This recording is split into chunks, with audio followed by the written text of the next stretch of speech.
Welcome to my unpopular opinions on the popular show Gilmore Girls. I did this video for Pretty Little Liars and thoroughly enjoyed it, and that video got a lot of views, and so I thought, why not do it for Gilmore Girls? Because I am so controversial sometimes. Like, I'm always getting myself into drama because I just say things. So I was like, why not just embrace it and embrace my weird mind and my strange little observations. And also, some of these opinions I have a feeling will not be that unpopular. There will be a community of people somewhere that at least can see my point of view. Some of these are not that shocking, to be honest. I can't wait to hear what you guys have to say. So without further ado, let's get into it.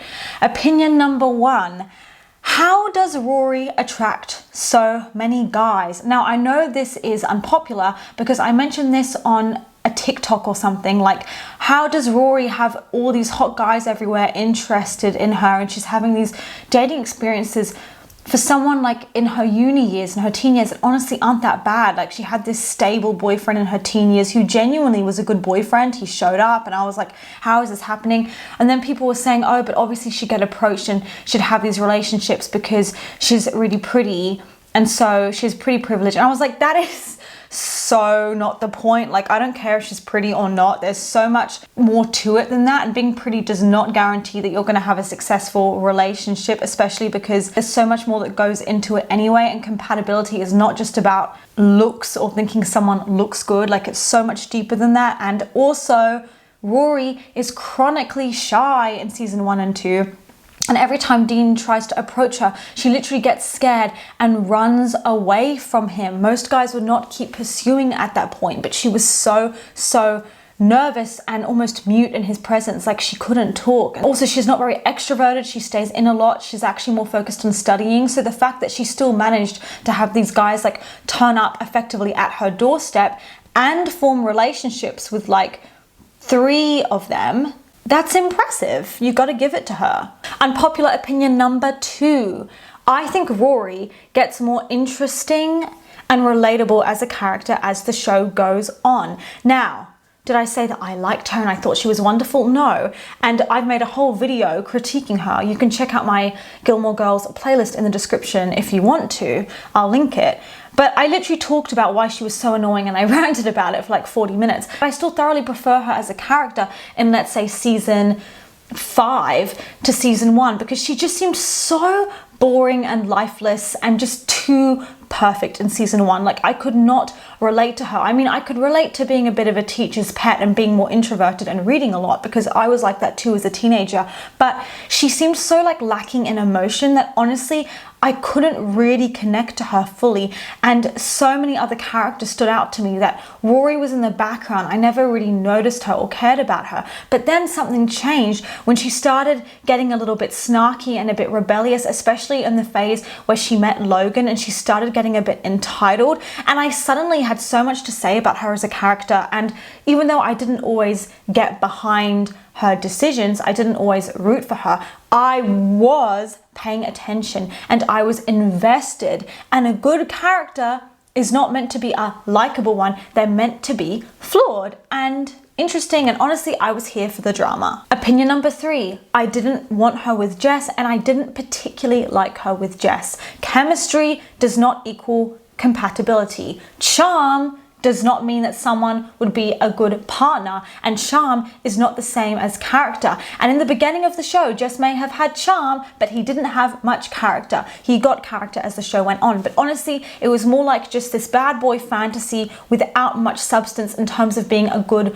long-term partner, and Jess had to go and work on himself before he could be remotely someone that Rory would consider dating. In fact, I thought he was a very bad influence on her. He was mean. He made her keep secrets. He brought out a less positive side of her. He was possessive. He was flaky. She couldn't rely on him, and he would randomly ghost her. Maybe in the beginning of their relationship before they were dating, it was kind of juicy, but once they actually got together in a formal relationship, you could see all the cracks there and how it was falling apart. And the show didn't actually feature them together in a normal relationship and them just hanging out as a couple. Most of their interactions we either didn't see, or it involved Jess blowing her off and not showing up consistently. My next opinion is that Chris and Lorelai could have been a really great couple, and I felt like they really needed earlier to get together to explore their relationship and the what ifs and see if they were actually right for each other, because a lot of the show is them privately pining or privately fantasizing about what a relationship could have been.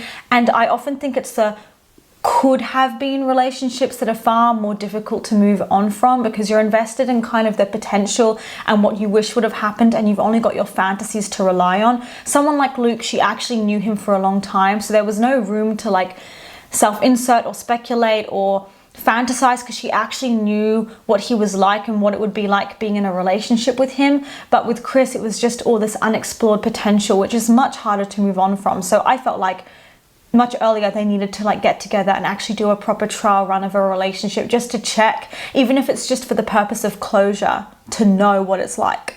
Next one, I don't think this is that unpopular, but I'll say it anyway. I know that people thought that Lorelai was witty and stuff because she has so much to say and she goes in these little monologues, but I actually found her really annoying a lot of the time, and I wished she would just stop talking and let other people get a word in, because she could be so dominating and just talk and talk and talk. Or they're trying to have a serious conversation and she starts going on this very long spree making a joke, and sometimes it's like she couldn't summarize. She would tell this very long-winded story rather than just getting to the point or saying it in less words. And it's very annoying to listen to. Sometimes I was like fast forwarding her scenes because it was just like too much. Another thing, Luke is a nice guy, but he's a bit annoying sometimes. Him losing his cool in town meetings, yelling, anger management issues, and keeping secrets and having really bad communication annoyed me. And I also didn't find him that much of like a hunk like I know some people did, or the dream man. I found his inexpressiveness and inability to properly articulate his emotions annoying.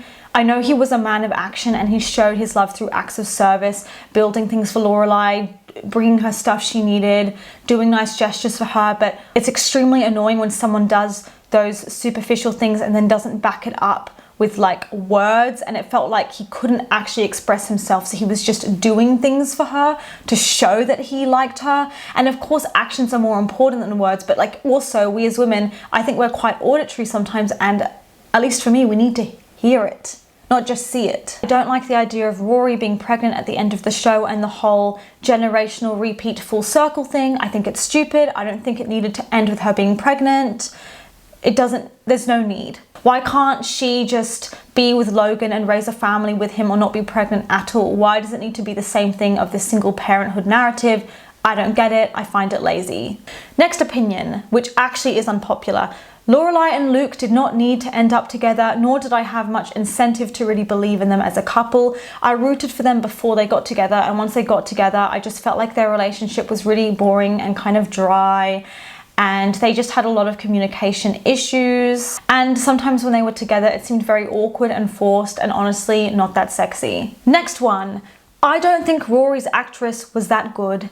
It was Alexis Bledel's first acting role, and it was her first time properly acting in Gilmore Girls, and unfortunately, in my opinion, it shows. And sometimes her scenes were awkward and it felt like she was very like monotone, or like she was reading from a script. Next thing, Dave was a good character, but I think he's really overhyped and he's not like the best thing since sliced bread. He doesn't deserve a whole video on him, in my opinion. Like, he was great and everything, but I think the whole Dave obsession and he and Lane needed to be together is kind of like a lot, considering we didn't see that much of him, and we also never saw them have a long-term relationship. But he's very much a fantasy, and who knows what he actually would have been like if he was a long-term partner for Lane and had more screen time. We only like him because we just saw his best sides early on, and they never properly tried a relationship, and maybe if they had, we wouldn't have liked him so much. Next thing, although I criticize the Gilmore Girls diet and beauty standards in detail, and I don't think that Lorelai and Rory have by any means a great diet, and I do think it's unrealistic,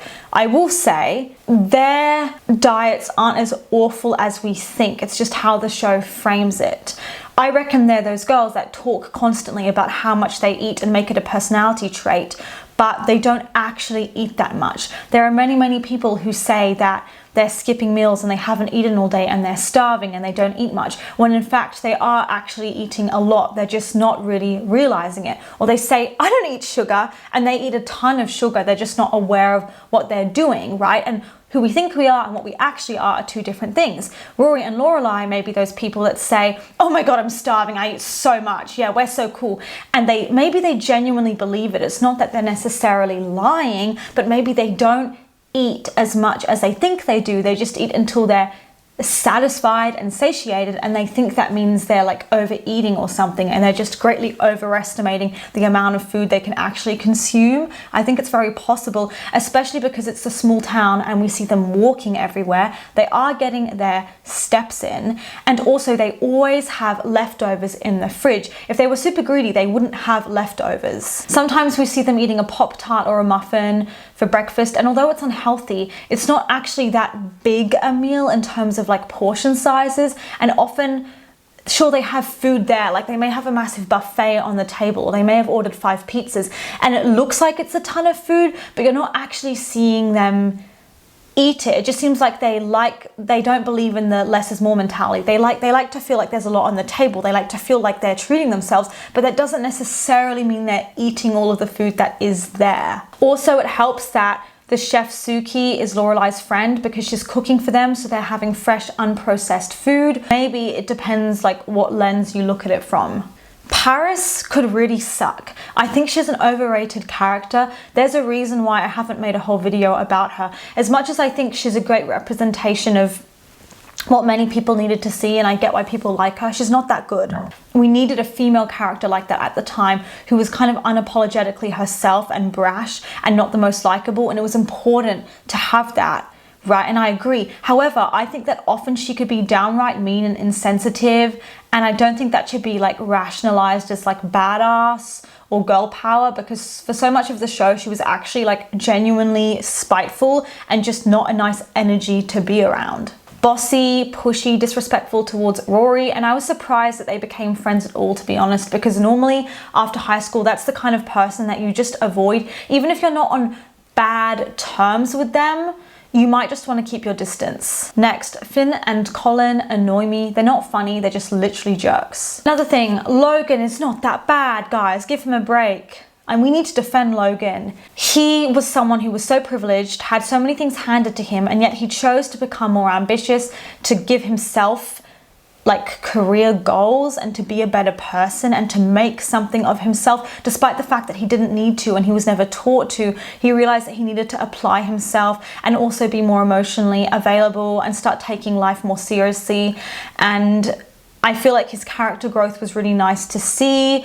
And also it seems like a lot of people are spiteful towards him or judge him because he's rich, and that's their basis is, oh, he's a trust fund kid. Rich people are always bad. Money is bad, so therefore Logan must be bad. And they're actually just biased because they don't like rich people and can't relate to them. But it's not Logan's fault that he was born with a massive trust fund, and that doesn't necessarily mean that he's a bad person or that you should root for Jess just because Jess, you know, had a more difficult childhood and upbringing, or Jess came from a less privileged background. Like, okay, that doesn't mean that we should dislike Logan. And also, Logan's parents were really messed up. He may have been provided for materialistically, but it doesn't mean that emotionally he was given the skills and love and attention that he needed from his caregivers, which are his parents. And when people say they don't like him, often they don't like him because of who Rory was at that time, and they assume that Logan made Rory bad, when in fact Rory was the problem and Logan never made her do anything. She just was who she was, and then people equate that with him because he was there for her in a difficult period of her life when she was being a bit of a jerk and a bit entitled. But that's not his fault. He just happened to be there when she was like that. And sure, you could argue he made her worse, but she's old enough to make her own decisions at that point, and that was on her, and it would have happened regardless because those seeds were being sowed from the beginning when she was getting free stuff from her grandparents, and it was just slowly catching up to her, and Logan literally just happened to be there. Also, I can guarantee if people were in his shoes and had his privileged life and had his trust fund, they would have behaved the exact same way that he did at his age. Another thing, Dean was not as dumb as people thought. I know that there was a lot of hate on him from other characters for having a working class background, but he was not unintelligent. He was actually very well read, and they just dumbed him down when Jess was introduced to try and contrast the two of them. But actually at the beginning of the show, he and Rory did have a lot to talk about, and he was intelligent and good to have conversations with. And also, just because Jess was well read, that doesn't mean that he was a good fit for Rory. Another thing, Emily was emotionally abusive, and I don't care what anyone says, Lorelai was totally entitled to cut her out if she felt that was healthiest for her. We should not have to constantly justify our emotions and have them make sense and rationalize them. And a lot of people say that Lorelai should have been more grateful, or should have felt this, or should have done that.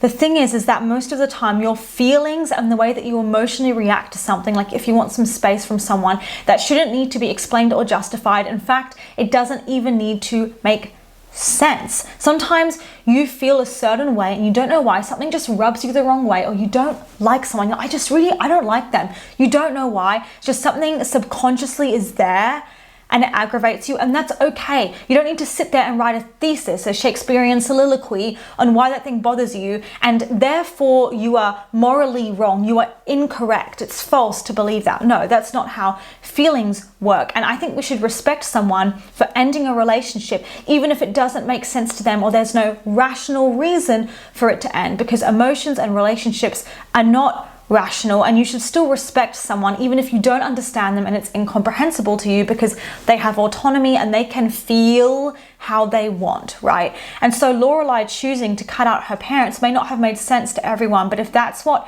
felt the best for her mental health, then I say full steam ahead, and I don't see anything wrong with that. And she handled the situation as best she could. And also, a lot of people try to erase that entire lifetime of emotional abuse that Lorelai experienced under Emily's thumb, because they're like, oh, but you know, Emily feels bad about it now, or Emily helped chip in financially and paid for Rory's school, so therefore Lorelai owes her something. Well, no, because that's just financial abuse, isn't it? Lorelai was constantly told that she was a letdown and that she wasn't good enough, and her parents' love was conditional depending on if she did what they wanted her to or not. So no wonder she was a rebellious teenager. Her mother was constantly making fun of her body and her personality, and Lorelai felt like no matter what she did, it wouldn't be good enough. And her mum was telling her off and yelling at her while Lorelai was full on going into labor. Do you know how stressful that is and how inconsiderate that is of Emily? She was just a bad mother.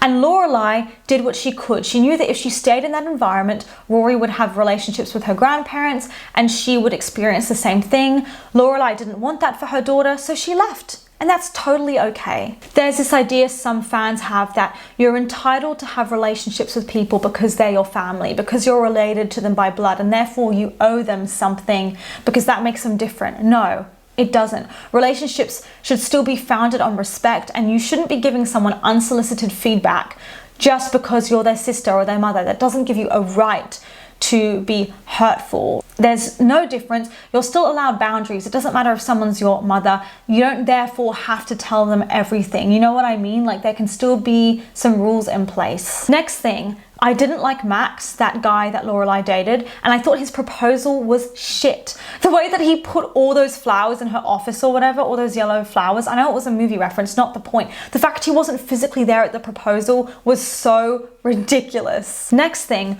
early Dean wasn't perfect, but he wasn't bad either. In fact, when I rewatched the show, I see that actually he could be quite a good, loyal boyfriend. He always picked Rory up from school when she got off the bus. He built her a car, he made her a bracelet, and although he could be aggressive and possessive, he wasn't as bad as people make out, because I know a lot of the fandom hate him, but honestly, I felt like he was a very loyal, dedicated boyfriend, and it was kind of sweet that he made an effort with her even when she was really nervous and he like stuck around. I didn't like him later, but I felt like early Dean was not the worst, and to be honest, it made sense to me that he would be so triggered by Jess because he was territorial, and Rory was really the problem in that love triangle situation because she wasn't setting firm enough boundaries with Jess, and it was making Dean really insecure, and as we later find out, rightfully so. And I felt like where Jess was a rebel and where he was basically causing trouble and arguments with Lorelai for no reason, Dean actively tried to fit into Rory's life, and he really tried to make Lorelai include him and respect him and hang out with her and win her over. And I thought that he handled it very maturely considering how young he was. And I think people forget actually with Rory and Dean how young they were. Jackson and Sookie, I don't like them. In fact, I never liked them. I know some people said, oh, they became more caricatured as the show went on and they became more negative and they were fighting all the time and they were annoying, but I liked them at the beginning. In the first 2 seasons, they were really great. I never liked them and I found them annoying from the start, even though I know that's bad and Sookie's like a really great, really sweet person and I should like her. I just always found her annoying and I found Jackson annoying. And this is my problem with a lot of the minor characters and the supporting characters in the show, like Miss Patty, for example, or Kirk. I know everyone loves them. I also find them so annoying and I end up skipping a lot of their scenes. And also like the town meetings and everything, like again, all those little side characters, annoying, really annoying. Another side character I didn't like was Tristan. I thought he was gross, entitled, immature, and kind of a bully. Finally, I feel like Richard receives the least amount of hate, but he should get more hated on. Emily tends to take the fall because the stuff she did is so much more overt and there's so much more attention drawn to her as the bad guy. But when you look back on it, there were many things Richard did that really upset Lorelai, or when he didn't take her side, when he was entitled. He's also very classist and the way he reacted to Dean was really bad and he just thinks he's better than everyone because he's rich. The way he treated Jason and kind of scammed him was appalling. Like, he is not a nice businessman to work with. Because he's older and seems sweet and endearing and has big teddy bear vibes, people like him, and I like him too, but I'm just saying he's actually not a very nice man a lot of the time, especially in the earlier seasons. He also allowed his mother to bully Emily for years and never really stood up to her properly. Also, Emily may not have had a traditional job like he did, but she did put a lot of work into keeping the house looking all cute and doing her, well, she didn't actually clean the house, but you know, just keeping everything in order and doing all those social events that she organized and the charity functions and everything to kind of uphold their image. And I felt like, sure, maybe it's not the conventional career path, but it's still something that she enjoys as a passion project. And it was like he was very, very dismissive of her intelligence and her interests in that and kind of put her down for it or saw it as less than. And my final unpopular opinion is that Lorelai is not as silly and ditzy and irresponsible as people think. Lorelai has a front of making jokes and banter and talking a lot, so you think that she's a bit dumb or she doesn't take life too seriously or that she doesn't know how to properly safeguard Rory or that she doesn't think things through because she's so young and carefree and she's the hot mum. I disagree with this. And underneath, Lorelai is actually a very protective mother who really thinks about things properly. And although she has fun and she seems all silly, underneath there's a lot of calculations going on and a lot of thinking about how to keep Rory safe. And she didn't just let Rory do whatever she wanted. Sometimes she set overly harsh boundaries with Rory, in fact, and rules, especially when it came to Rory's dating life, because understandably she was protective of her. And she also was very, very careful with not letting Richard and Emily bully Rory. There were times where they were at family dinner and Richard and Emily would focus a bit too much on Rory and what she was doing, to the point that it was kind of smothering and weird. Lorelai would notice it and then she would distract them by saying something intentionally really stupid, such as, oh, I hate President Bush, like something controversial and dumb that she knew would trigger her parents. They'd kind of get distracted. And she would do this again to protect Rory, and she does it in a funny way, so you don't actually notice what she's doing, but she's actually a very caring mother. And there are times where she's not being all jokey, where she's being like mad at Luke or serious about something or annoyed at Jess or whatever and worried about Rory's safety, and you see that actually she is a really good mum who does care about her child's safety. And she may be supportive of Rory and Rory's goals and sometimes coddled her too much, but she actually did call Rory out a lot. I would argue the people that spoiled Rory too much were Rory's grandparents, but in terms of how Lorelai parented Rory, it's not like she let her get away with absolutely everything. There were times, like for instance with the whole Dean cheating situation, where Lorelai was really mad at Rory and let her know what she thought. So she's not as bad a mother as people may think just because they have movie nights and are close. So yeah, those are my thoughts. Let me know what you think down in the comments. What are your unpopular opinions? And I will see you for the next video. Mwah.